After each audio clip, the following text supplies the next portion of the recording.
जुनैद जमशेद, अमजद साबरी और आमिर लियाकत हुसैन, तीन शख्सियात, तीन बासलाहियत इंसान, लेकिन जिंदगी का चिराग गुल होने की मिलती जुलती दास्तां।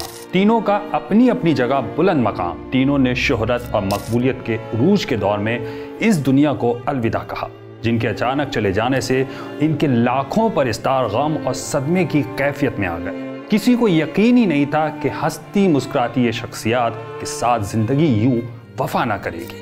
रमज़ानुल मुबारक हो और ऐसे कैसे मुमकिन है कि इन तीनों की भूली बिसरी याद न सताए, क्योंकि तीनों का ताल्लुक इस माह मुक़द्दस से गहरा रहा है। तो फिर सबसे पहले बात करते हैं अमजद साबरी की।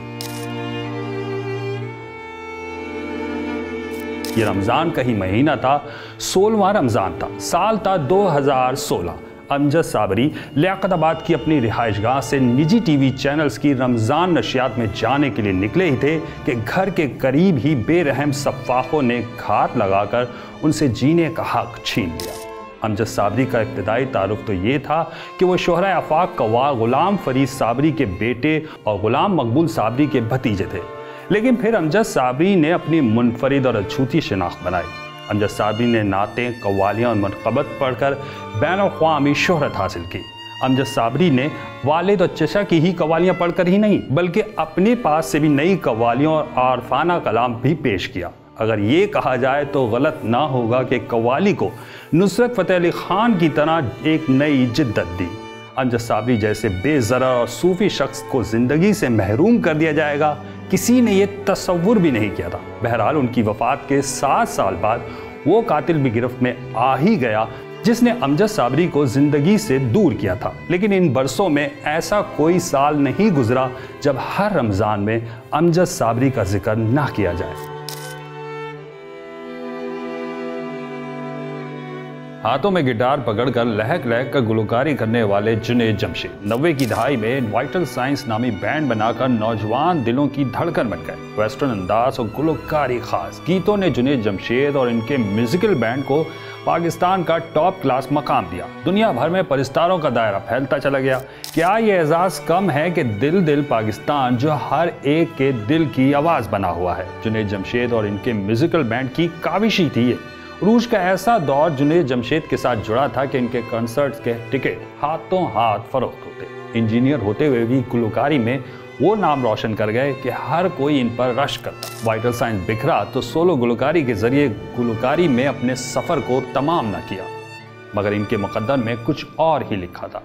कुदरत ने उनसे वो काम लेना था जिसका उन्होंने ही क्या, इनके चाहने वालों ने भी नहीं सोचा था। 1999 की शुरुआत में जुनैद जमशेद ने अचानक ही मौसीकी और गुलकारी को हमेशा हमेशा के लिए अलविदा कह दिया। और फिर जब इनका नया रूप सामने आया तो ये हर किसी के लिए चौंका देने वाला था। जो जीन्स और टी शर्ट पहने नजर आते थे, अब सादा सा कुर्ता पजामा और टोपी जेब तन करके बारिश हो चुके थे।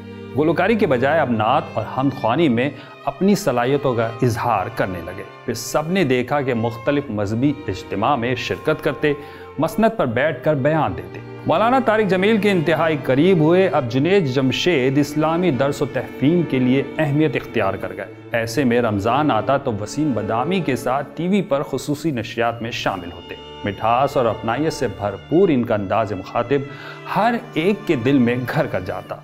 नात खानी में जैसे जुनैद जमशेद का कोई मुकाबला नहीं था। गुलकारी से ज़्यादा उन्हें अब शोहरत मिल रही थी। दुनिया भर में वाज के लिए जाते, अपने शीरी लबो लहजे से हर महफिल को जीत लेते। कल का गुलकार अब मजहबी स्कॉलर बनकर हर एक के दिल में घर कर गया था। दरमियान में एक बयान पर उन्हें हदफ तनकीद भी बनाया गया। जुनैद जमशेद पर पाबंदी का मुतालबा भी हुआ, लेकिन इस मरहले पर जुनैद जमशेद ने अपने बयान की वजाहत के साथ साथ माजरत भी की। 7 दिसंबर 2016 को चित्राल से इस्लामाबाद तक का फ़ज़ाई सफ़र जुनैद जमशेद का आखिरी सफ़र साबित हुआ। वो कौमी परवाज़ से चित्राल से वापस आ रहे थे कि हवेलियाँ के करीब तैयारा हादसे का शिकार हो गए, जिसके नतीजे में जुनैद जमशेद ही नहीं, इनकी शरीक सफ़र समेत 47 मुसाफिरों की ज़िंदगी का चिराग गुल हुआ। अभी अमजद साबरी का गम हल्का भी नहीं हुआ था कि हर एक को जुनैद जमशेद का सदमा सहना पड़ गया। ये एक ही साल में 2 बड़े सानहे थे, लेकिन किसी को क्या मालूम था कि 6 साल बाद एक और अजीम हस्ती इनसे जुदा होने वाली है, और वो कोई और नहीं, आमिर लियाकत हुसैन थे।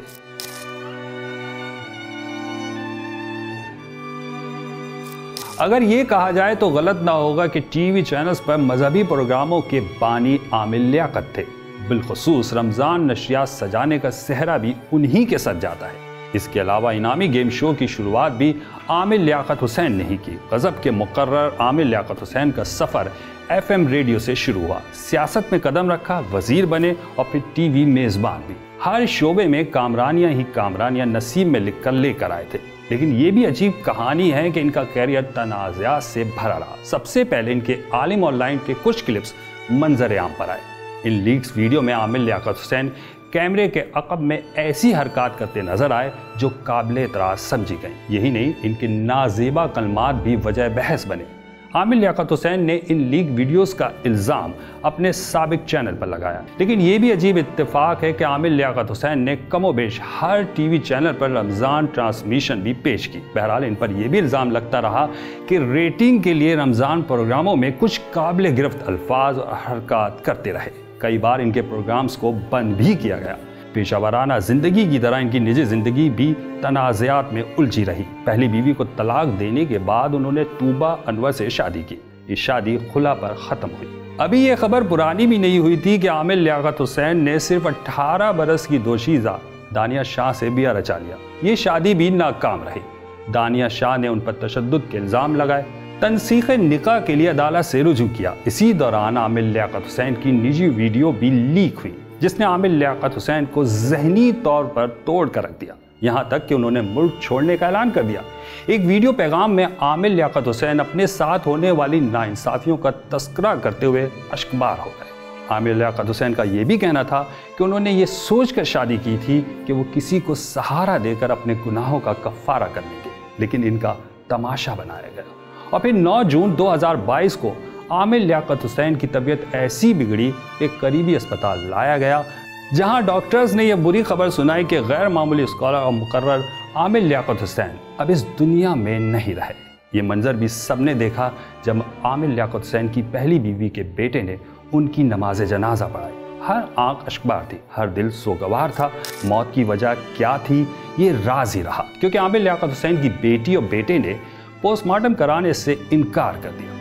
اب جنید جمشید ہوں یا امجد صابری یا پھر عامر لیاقت حسین، ان سب کی زندگیوں کا اختتام ایسا ہوگا یہ کسی کے وہم و گمان میں بھی نہیں تھا۔ لیکن یہ ضرور ہے کہ جب رمضان المبارک آتے ہیں تو ان تینوں کا تذکرہ کیے بغیر یہ ماہ مبارک نہیں گزرتا۔ یہ بھی حقیقت ہے کہ ان کا خلا کوئی پر نہیں کر سکا۔